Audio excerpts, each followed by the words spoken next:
which links. Shalom, good afternoon from Jerusalem, Israel. This is Mr. Lowell Joseph Gallen, founder of the Root and Branch Association Limited.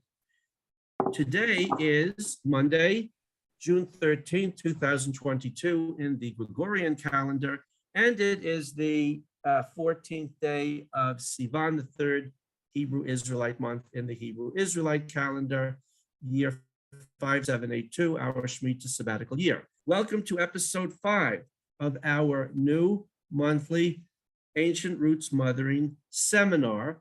Co-chairs Gilla Weiss, Mrs. Gilla Weiss, Mrs. Chava Dagan, and Mrs. J. Rivkah Asoulin. Mrs. Weiss is in Florida, and Mrs. Dagan and Mrs. Asoulin are located in the land of Israel. And now, without further ado, let me hand over the mic to our chairs who are here. Chava's having connection problems. Mrs. Weiss and Mrs. Asoulin. Ladies, it's all yours. Wonderful. Well, as I said before, oh, here, maybe Chava's coming in. Wouldn't that be great? Yes. As I said before, we're going to be discussing career mothering today. And we have the subtitle, Ancient Feminism or Ancestral Feminism, that this is kind of part of the feminist role of women from antiquity. And this is something that we, Gilla and Chava and I, are still promoting today. So now that Chava is with us, which is great, I'm going to throw it over to her, and she's going to tell us a little bit about making the decision to put her first child into GUM. Take it away, Chava. Thanks. So thanks everyone for being here. This is very exciting. So yeah, I tell this story because I kind of think it's relatable. A lot of us have to go through these decisions, and then we kind of follow the path depending on where it was that we turned. When my first was born, he was home birthed and he was at home, and we're breastfeeding and hanging out with each other all day long. And I started hearing little whispers from the side. All of my husband's family, they're all sisters, of course, and the grandmas and the neighbors. When are you putting him into the kindergarten? When are you putting him into the kindergarten? You have to go back to your career. You have to continue your life. When are you putting him to the kindergarten? I never stopped hearing it. I would step out of the house, and that's what I heard on my walk with the child. And I also had, ideas in my head. I didn't know anything. I didn't have in my head, oh, I'm going to homeschool and I'm going to have the child. Nothing. It was like I was on the path that everyone else was on. I had work to do. I have a degree. I'm going to go use it, whatever it happens to be. So I kept saying, in a little while, in a little while, in a little while. And as time is going and I'm not paying attention because I'm having such a good time with the child, a little while turned into a long while. And then the pressure started picking up. Well, it's time now. The child's old enough, and he definitely needs his socialization, and he definitely needs to learn the system and, step in like the rest of them. And at that point, when the pressure really started, I kept thinking, I am not ready. As much as I thought I would be ready, and I had plans to go back into the workforce, I wasn't ready. But this pressure was there, and I kept thinking, well, I guess I should, because that's what everyone does. But I wasn't ready. I didn't feel whole with it in myself. I was a new mom. I knew nothing about child rearing or anything that I have been doing for the past 23 years. So that went on, and I really felt like it got to be a point where the pressure was building so much that now there was going to be a rift between us. The conversations between us were a little bit getting angry with the aunts and the uncles, and I couldn't do it. I couldn't do it. I kept thinking in my head of how guilty I would feel, how ridiculous it would seem to me personally to go and become whatever it was that I was going to become while handing my child off to someone else who could never raise him like I did, who could never feed him and know his little things, what he liked, what he didn't like, what made him sick, what didn't, what made him happy when he got tired, if he needed more water, all these things that I learned in those few short months. I couldn't, in my head, imagine someone at a kindergarten with another 30 children doing it as well as I could. Not to mention that 100 times a day, he was either happy or sad or tired, and he needed me. He called out for me. I need help. I just fell. Look at what I just did. And all this excitement, I was going to miss all of that. And I couldn't sit with it. I just couldn't sit with it. But I couldn't make peace with those around me. So I just kept saying, in a little while. But then I actually felt the solidity in my heart that I was never going to do it. After a while, when it got to be year 2, 3, and 4, they realized also that the little while thing wasn't going to happen. But then once I made that decision in my heart that he's staying at home, despite all the pressures, it was whole. The whole thing was whole. It was whole with me. It was whole with him. And I never looked back. So I think a lot of people do fall to that pressure. And I totally understand it. But we really, really have to look in and feel what it is that we, without all the outside noise, what we really want as mothers for our children. My story. It's important to note that even though we are homeschooling mothers, it's not all or nothing. It's not either, you're a homeschooling mother and, you're career mothering, or, there's an or, there's many, many ors. Children could go to school. All of us, I believe, right, went to school as children. But we all had our mothers home with us or home for us when we returned home from school. Gilla, before you joined, and Chava, before you joined, we were talking with one, I won't say the name because we're being recorded now, but one of the gallery members about having a child who has a potentially life or death condition. And it made me think of your story with your mother and how grateful you were to have the time and the memories with your mother that you have. Would you maybe want to share about that? So, it's nothing out of the ordinary. I grew up in the 60s. I was a child in the 60s. So my mother was home. And I lost my mother when I was 9 years old. And, looking back, but not just looking back, I had a really strong foundation with being raised by my mother, whether I went to school or not. She was there. And that was the thing that stuck with me for the rest of my life and still does. And that was one of the things that motivated me as a mother to be there for my kids, whether they were in school, and many of my kids were in school, or at least part-time of their childhood career in school. But having known and having that connection that you can only get when your mother is home, you have less guilt as well. And I'm just going to segue into that about, it doesn't have to be life or death, but I'm older. I have grandkids. I'm a granny. And I have young kids too, younger. But as I look back, we cannot prevent certain things. Life happens, right? Life happens. We cannot protect our kids from life. We can give them tools for life. One of the things that is a tool is being there for them emotionally and physically.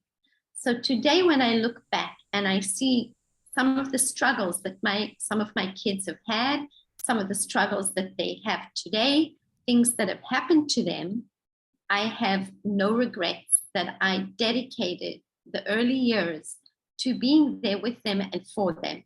And I can only say that if I wasn't, I would be racked with guilt of what ifs and could have and should have and would have.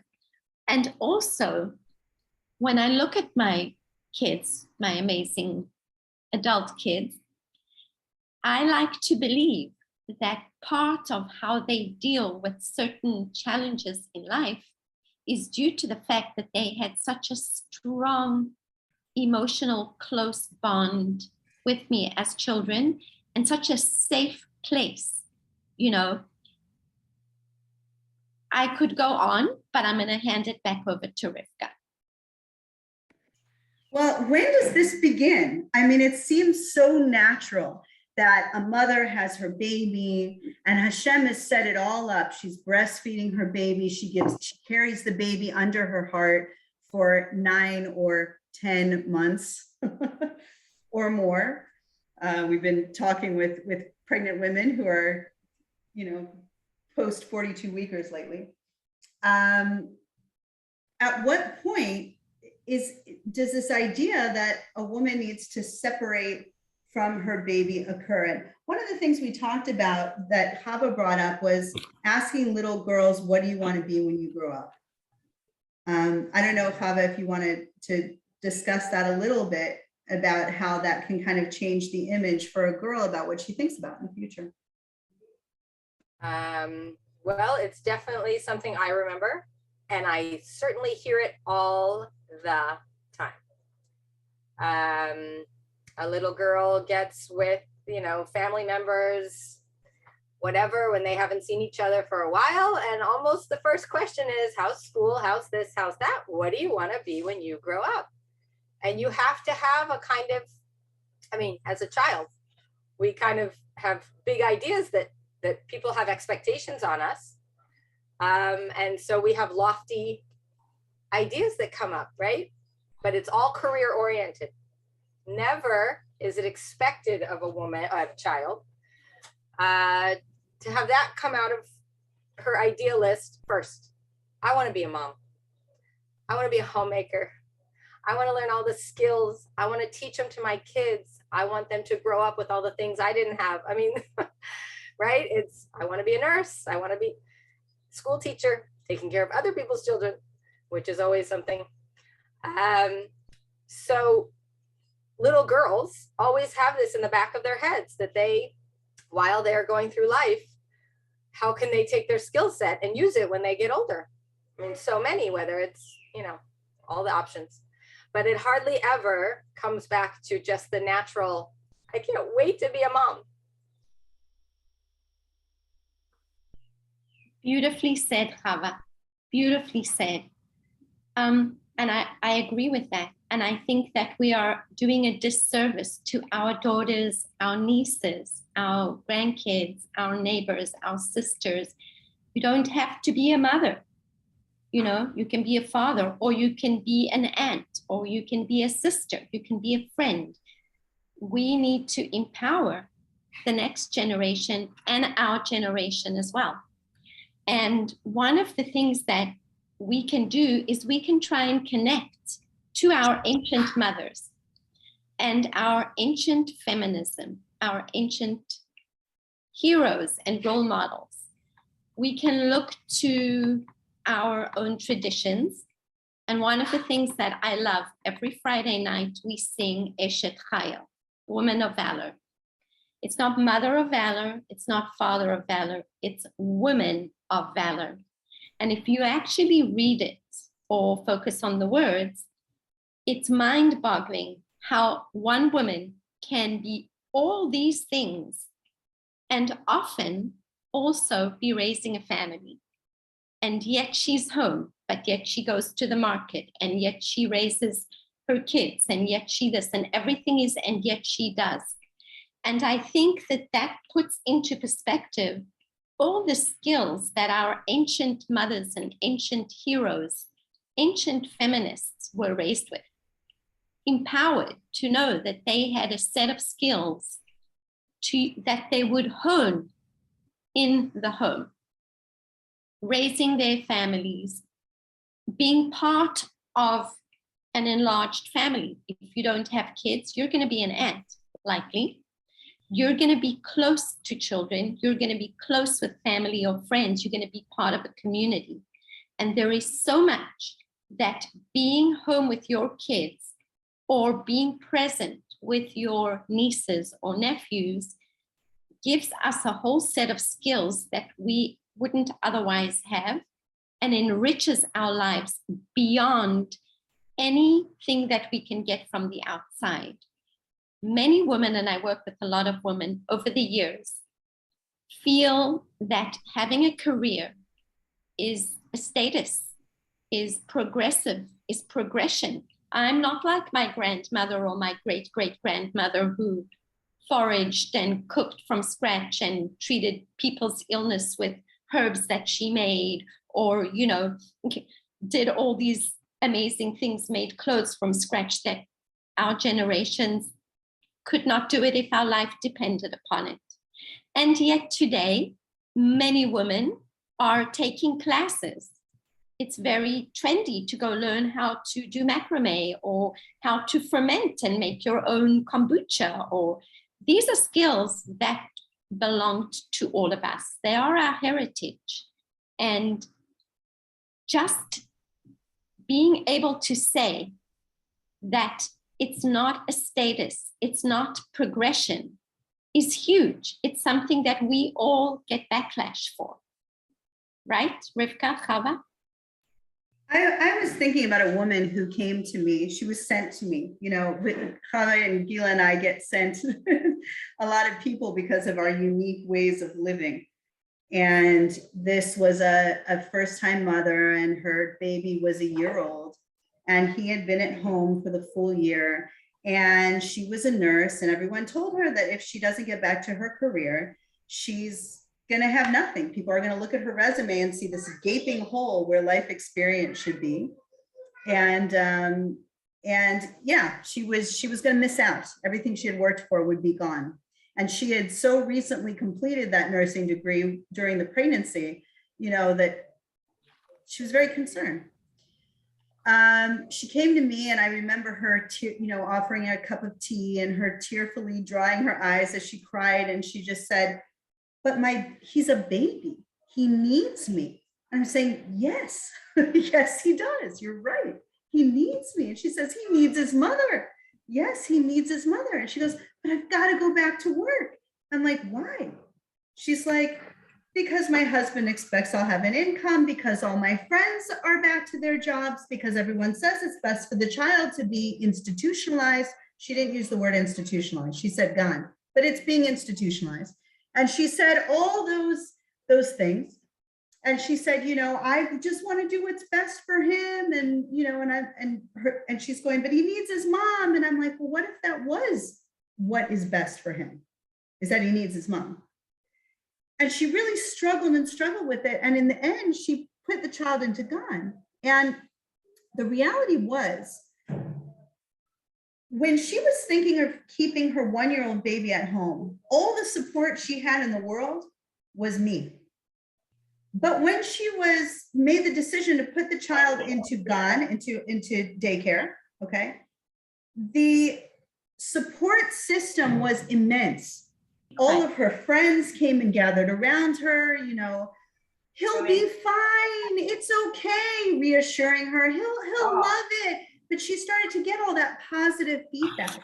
And that's what really kept her afloat and helped her disconnect from her child while putting him into an institution from like around 7:30 in the morning until, 3 in the afternoon or whatever. It's heartbreaking. It's really, really heartbreaking that the women don't have the support. They don't even have another network of women anymore who will give her positive feedback. As far as fitting in with the crowd and everything, there's so much external pressure to institutionalize the children. I wanted to add another thought about that, but I lost my train of thought. So maybe you can share about it. But that story, it just gets me. It takes me right back there where the mother knew that this was wrong. But the peer pressure was so great and there was no support at home. That's what we kid. I recently, and I keep talking about this because it's so fresh in my head, recently reread The Grapes of Wrath for all of those who are playing it and tired of me talking about it. It is so on topic with what we're talking about. Rivkah mentioned the status, and when you put your child in the gun and then go back into the workforce, whatever it might be, you are considered having a status. I do this, I do that, I bring home the income, I have lots of social around me, the friends, the meetings, the parties. But back before this new modern feminism, there was this ancestral, as we keep referring to feminism, where the woman, just being the woman in the home, was so revered. That was the status. That's what little girls looked up to, was the grandma and the mother and the aunts. They wanted this status. The men would walk around and make decisions about all kinds of heavy, financial things. But at the end of the day, they would come to their wives, the mothers, the grandmothers, and say, what do you think? Because it was her final word. We have so many heroes in so much literature. This just happens to be fresh in my head. We have the Torah. We have so many other books that have been written back before the modern feminism took over that revered the woman in the home as she is, with all of that comes to it. Gilla the other day mentioned the matriarch. That's the word. And we've lost it because we're so focused on the career that we have forgotten what our true job is. And again, we're not putting you have to homeschool, you have to stay home. It has nothing to do with that. It's the status symbol and what happened to it. Where did it go? How did we lose it? Which one of our ancestral mothers in the Torah does it talk about she couldn't wait to get rid of the baby so she could get back to important things? Name one. Go ahead, put it in the chat box. Okay, our mothers begged, pleaded. Hannah set the tone for how to pray, which men do 3 times a day from her prayers for having a child.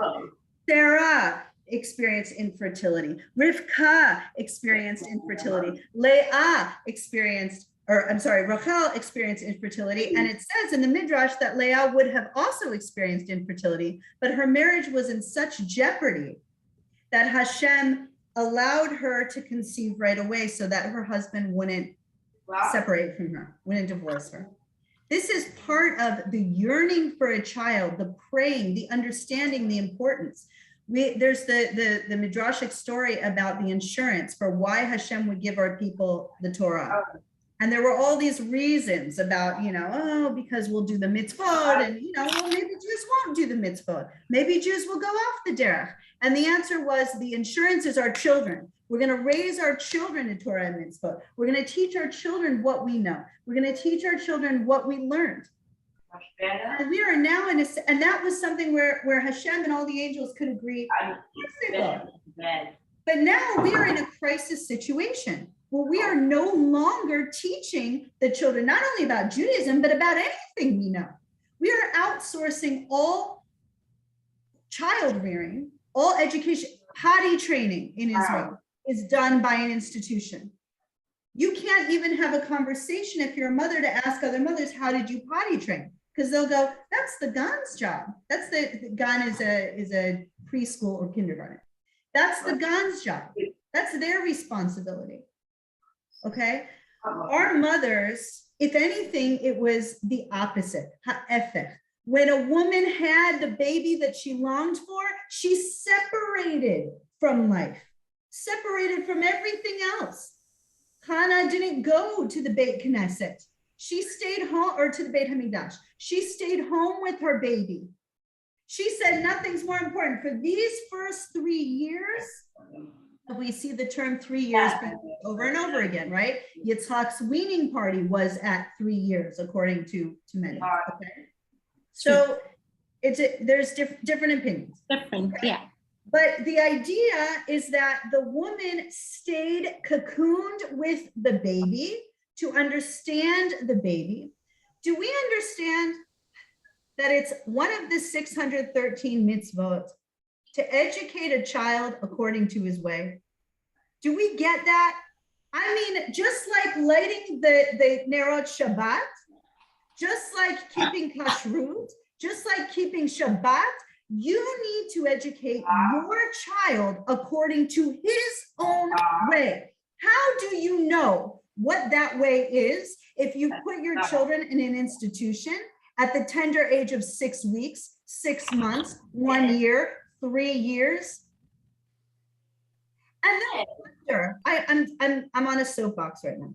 I'm sorry, ladies. Go ahead, Ruth. Then we wonder why right now all over the world, there is a question about transitioning children to a different gender at the age of 3, 4, 5, 6, and so on. Unbelievable that this is, you know, parents are so out of touch with the process of young children growing up that they can't understand that if a girl says, oh, I feel like my brother, I don't want to play with dolls. They don't understand that is a normal process with children. That's a normal developmental process for children to sometimes pretend they're a girl, pretend they're a boy, try on different costumes, pretend they're a superhero, pretend they're a robot. This is a natural process. And when a child is institutionalized in a structured institution, the syllabus is laid out for a child, not according to his way, according to the government's way, how they've decided a child should be educated. They're going to have 32 minutes of playtime, and then they have a snack, and then they have a nap, and then there is that even this playtime that they have, the free playtime is scheduled. Only 15 minutes between the point A and point B. Nobody even knows what the natural process is of a child. We are completely confused. Now, what happens when we fulfill our roles as true feminists? I say true feminists, okay? I'm offending all the feminists. Tell your friends. As true feminists who are doing what Hashem wanted us to do, which is beg for a child, treasure the child, observe the child, listen to the child, build an attachment, a connection with the child, raise that child up ourselves with all the difficulties and all that entails.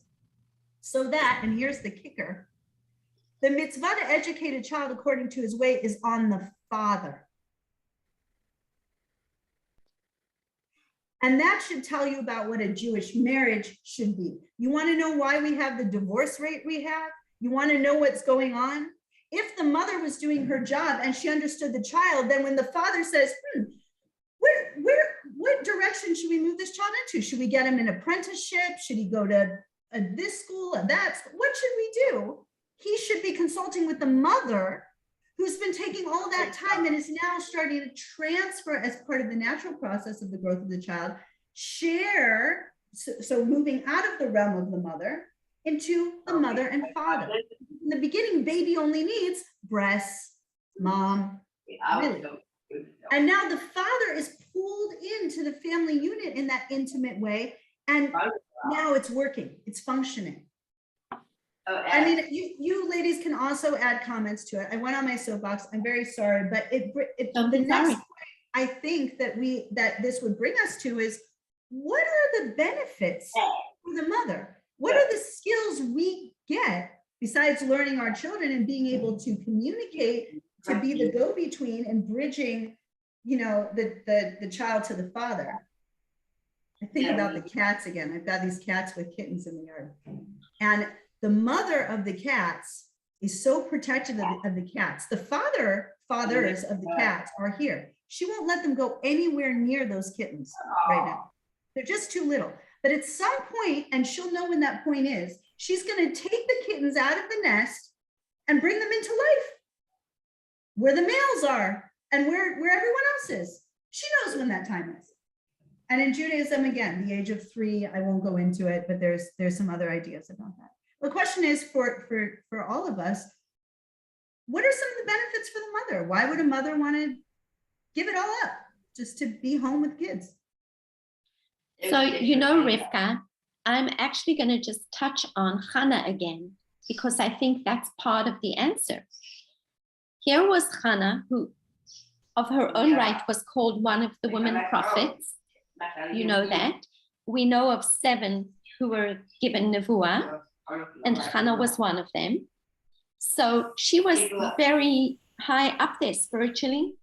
She had status. Her husband was Elkanah. I mean, that's pretty high up there. You know, that's about as, I guess, progressive and a status as you get. Going to the Mishkan would have been majorly social, would have been an opportunity to be a role model or, you know, interact and maybe inspire other women spiritually. You know, being by her husband's side, who was very revered at that point in time of our history. And yet, what did she say? I have a job to do, and it's so important that only I can do it. And I have this bond, and I'm going to enjoy and revel in every moment of it because it's fleeting and it's going to be over. And we know that Hannah dedicated her son Shmuel to the Mishkan, to the Kohanim, to Eli the Kohan. And she did that from the point of view as we could say, well, she knew she was going to be giving him up for his education, so she wanted to be with him for those first 3 years. Well, we all do the same. At some point, our kids go to school or they go to Dagan or they separate from us a little, and that's the normal way of life. Yet in that time, they need us. And the skills that we learn as mothers and as human beings on this planet are immense. And just from Hannah learning to do what the right thing is, even if it's not popular, and standing strong and being the mother bear for your cubs, and being emotionally present and flaunting almost the bond and saying, this is what I'm going to be doing, are all role models for us right now. We can extrapolate that to our modern times. One of the things that we can take from that is Hannah was likely not alone.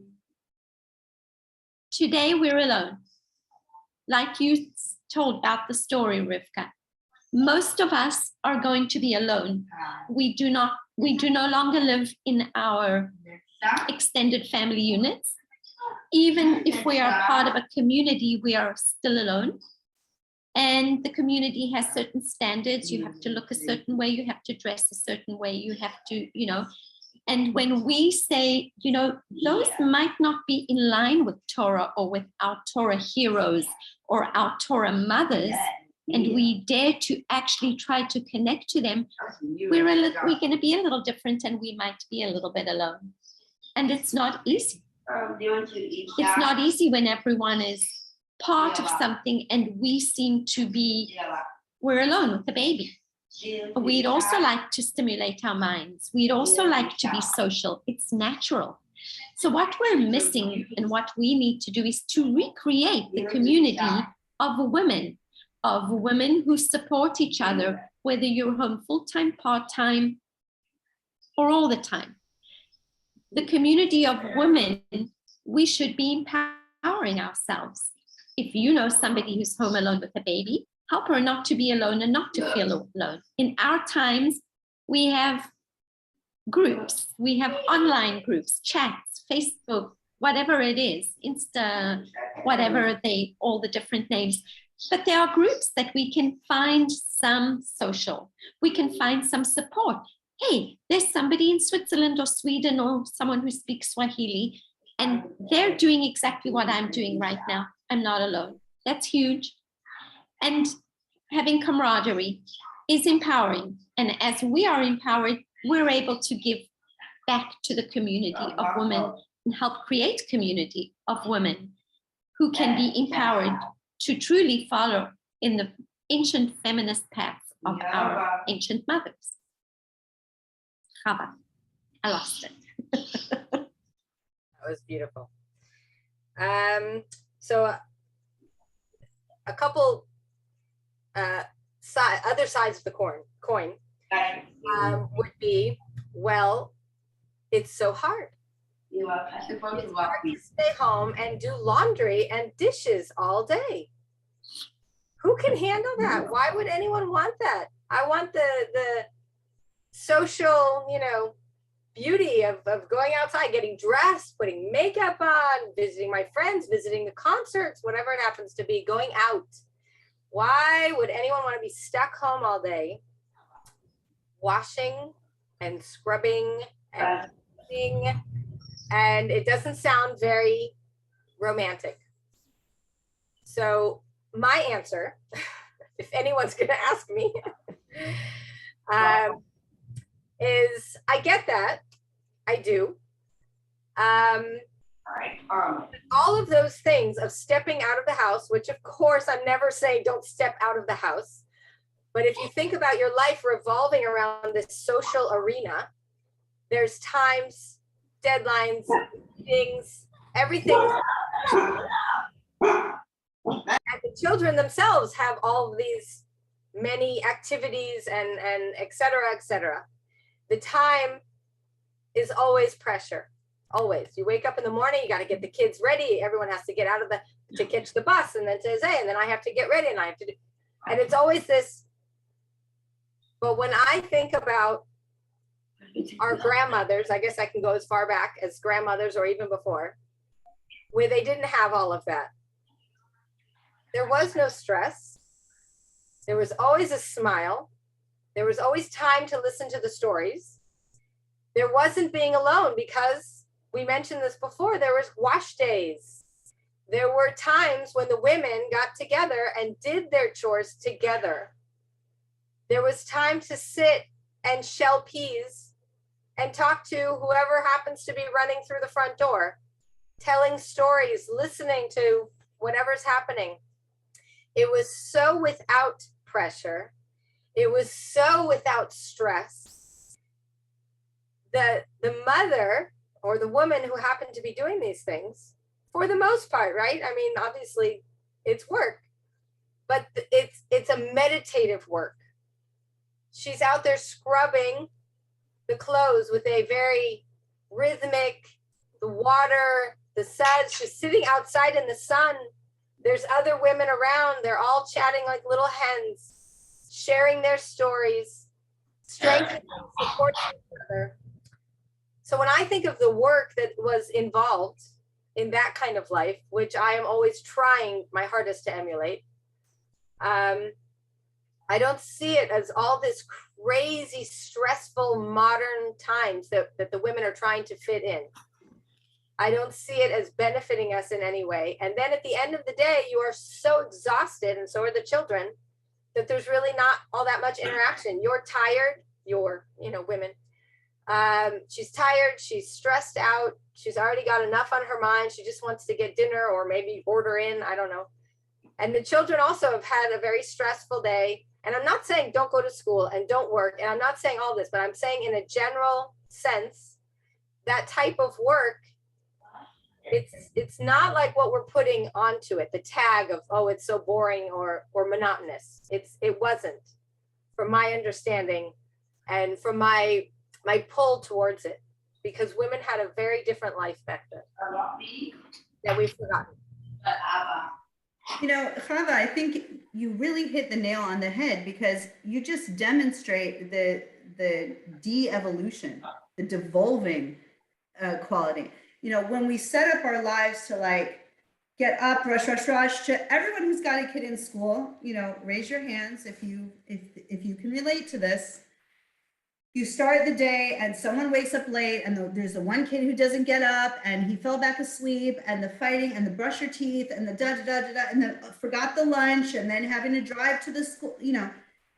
And by the time you get home, and Chava, to me, when Chava said, or you order out, meaning you order out dinner, to me, that's just like the icing on the cake. That's exactly what happens, because when you're ordering out, due to this exhaustion and constant running and this lack of meaningful prioritizing, you don't even know how to make dinner anymore, which I would say most women today don't.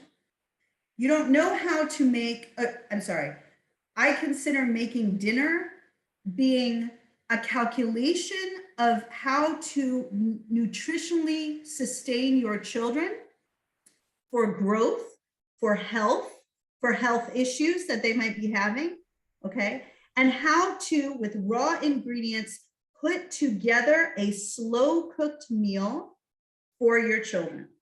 Because I've talked with women and they say, of course I make dinner. I open up a bag of tivol, I put it in the oven, 15 minutes later, home cooked dinner. I don't order out. No, that's not what we're talking about. Women used to know how to heal. If there was a cold going around in the community, in the neighborhood, you better believe that they were pulling out their chicken soup or their onion quiche or their whatever it was. They were using the herbs and medicinal plant foods in their cooking in order to heal or prevent infection in their families, and so on and so forth. Do you know that we as adults need less fats and sugars than children do? Do you know that children need healthy fats and sugars in order to grow and have proper brain development and so on and so forth? Our great-great-grandmothers did. Okay, so now when you're in a society of fast food and you don't know how to heal your kids, you've got to, you know, you see how the slippery slope. Now I don't know how to heal my kids, so they're sick and they're running around and I have to go to work, so I have to give them an ECMO or, you know, whatever. Gilla always remembers the name of that thing. Whatever it is, your fever reducers, you know, and then the kid's sick and I got to go to the doctor. Now you're becoming reliant on pharmaceutical medicine. You're becoming reliant on doctors, on the government who sets the tone for doctors. It is a slippery slope. When we talk about skills that a mother learns at home by raising her kids at home, the shelling peas. Yes, it's a time to talk. Yeah, it's a time when you sit with your child and you shell the peas and you say, hey, what you were working on that Lego thing. What did you build in the end? You connect, you build a connection, you're showing love and caring, you're demonstrating for them how to be loving, caring husbands or wives or mothers and fathers in the future. But you're also shelling peas. How many of us grow peas in our garden and pick them? How many of us know we can eat both the peas and the pods of the peas? How many of us know what dishes those peas would be good in or what it's used for? It is picking up the skills of nutrition, healing, connection. And the most important skill for me personally, and probably for many ladies, is management, which brings us back to Eshet Chayil. The Eshet Chayil, you know, is wise and her husband consults with her and she makes the clothes and she's got a business. It doesn't say that she does it all at the same time. It's supposed to be an homage to women, an ode to women over the course of her lifetime. There's a time for this. There's a time for that. There's a time for the business. There's a time for the parenting. And it all kind of flows. It ebbs and flows like the moon, which is why women have been likened to the moon. Okay, throughout our ages, which is why Rosh Chodesh is a sacred holiday of women. When you think it's all gone and then she comes back. So the management aspect is so critical. I don't know if Gilla and Chava want to cover this as well, but everything I learned about running businesses, I learned by running my home filled with children. being a mother of many children. Okay. And in order to keep them, that one has an illness and that one has an eye infection. That one is going to the friend's house and that one's afraid of swimming, so needs more attention in the pool. And that one, and dinner has to be on the table at 12 and, or at 8 or whatever, 6, whatever time, and I have the business meetings here and there, and managing it comes from managing the children and managing the home and doing all that and being in practice. Practice makes perfect. You can't pick up a violin and play in the orchestra and be first chair the moment you pick it up. You've got to learn how the instrument works. And you as a woman have to learn how your instrument, the heart and the head, work, and get that practice, which you get through parenting. And then you can extrapolate that knowledge and run businesses. Go back and be a nurse. Tell the guy who says, look, you have a big empty space of 6 years where you should have been working. You say, yeah, blow off. You're missing out on me. I could run this joint. And eventually the right boss is going to find you and say, show us what you can do. And you're going to have those skills. It's not that you're out of practice. You're very much in practice. You're honing the skills, you're sharpening the tools, sharpening the knives. You got the education, you got the degree, you got the whatever. Now stop, take it in, hone those skills, and now come back, boom, with a bonus further ahead than anybody else. No one talks about that. But that's true. That's a reality in all of this. I couldn't agree more. You said it so beautifully, Rivkah. You touched on everything. And that's such a big deal. Thank you so much. I agree. And I mean, you, me, and Chava, we're mothers. We homeschool, at least some or most of our kids. We're home, yet we all run businesses, our own businesses, and very creative businesses. And we've all found time with our kids homeschooling to get the education we need. And we all found time to be super creative because the three of us are super creative and, find time to learn and master skills. And a lot of this is done with our kids, or even if they haven't wanted to learn how to make kombucha or how to, crochet, they've grown up with it. So there's some osmosis over there. And at least there's a respect and appreciation of these skills. One of the things that sits with me all the time, and I have to say, is, and having raised, thank God, 8 kids, being a nurse, being a teacher, being an artist, being an engineer, any of those things, you can be that. You can be a doctor. I have a friend who went back to school in her 50s. You can do that and be that at any time of your life. Life skills, you can only gain at certain times of your life lessons. But when you have children, your child is only going to be 3 months, one time in their life. 2 years old, you can never go back. If you missed it, you missed it. If you weren't there for them, that's what they'll remember. And you yourself will have not been there. It would have been a teacher or a ganenet or somebody else while you were out at work from 5, from 9, from 6.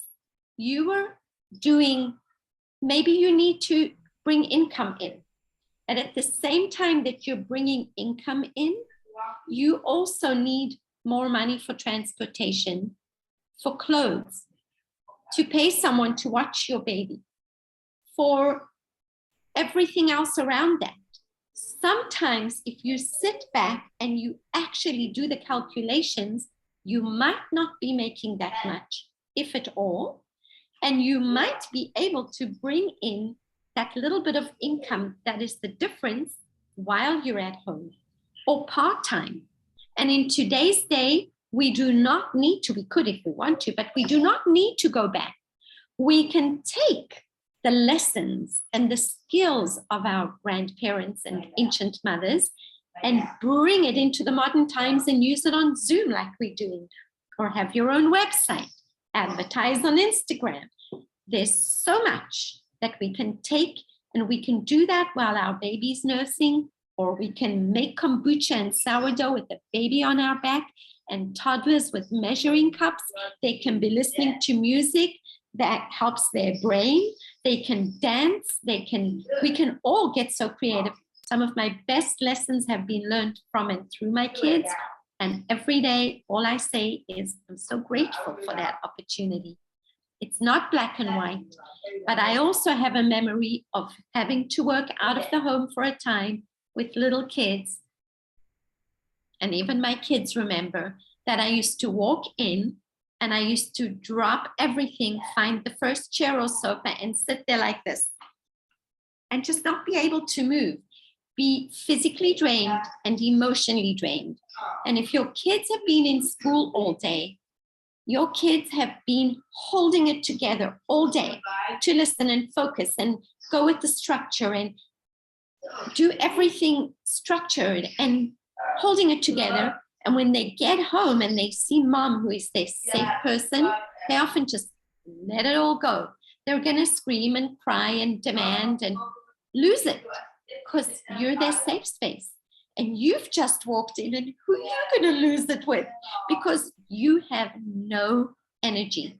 And I work with women and mothers and families, and mothers today have a really hard time being emotionally available.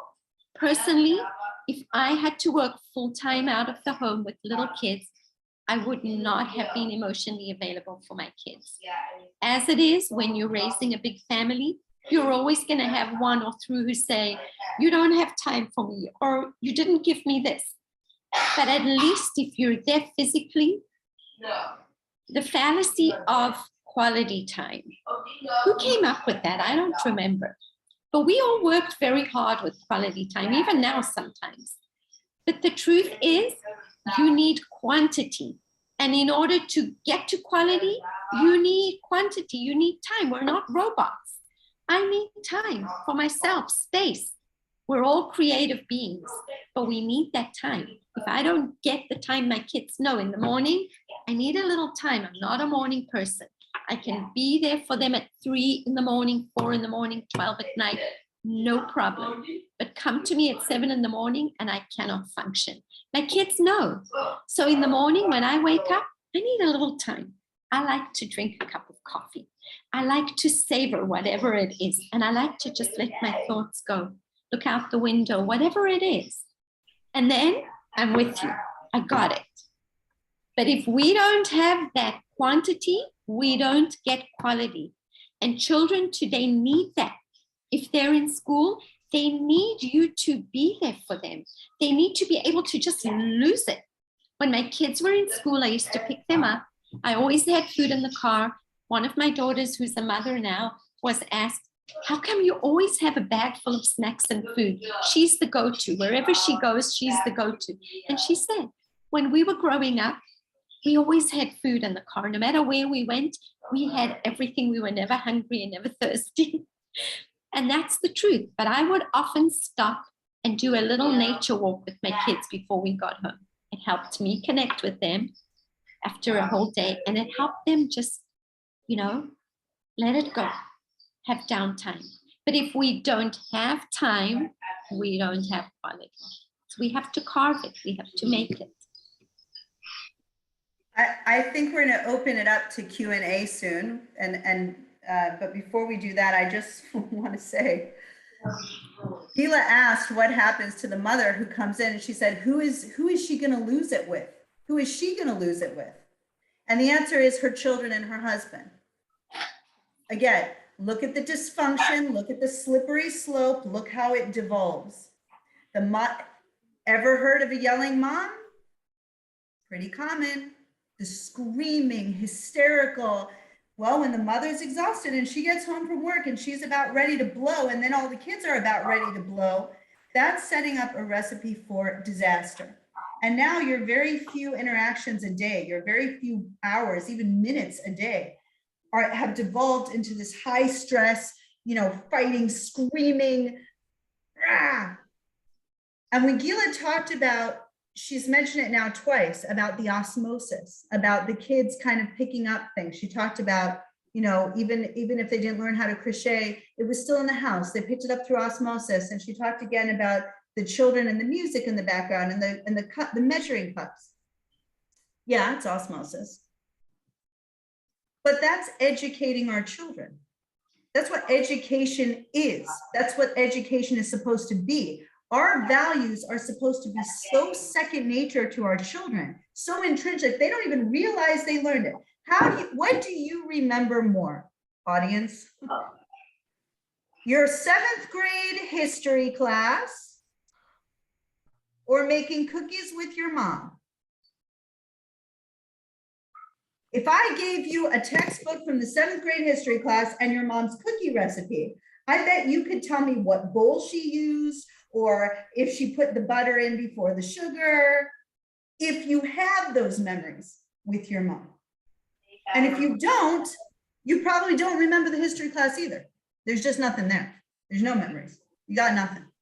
This is how we used to educate our children. It was being at home. You sing the songs you want to sing. You don't have to worry about parents today talking about GLBT education and all this in the school. If your kid's at home with you, you decide what information they're going to hear. You don't need to petition the school board and write a letter and hope that maybe next year and they just got to get through this year, or change a school, or okay, you decide Yeah. what the kids are going to learn. The math and all that stuff.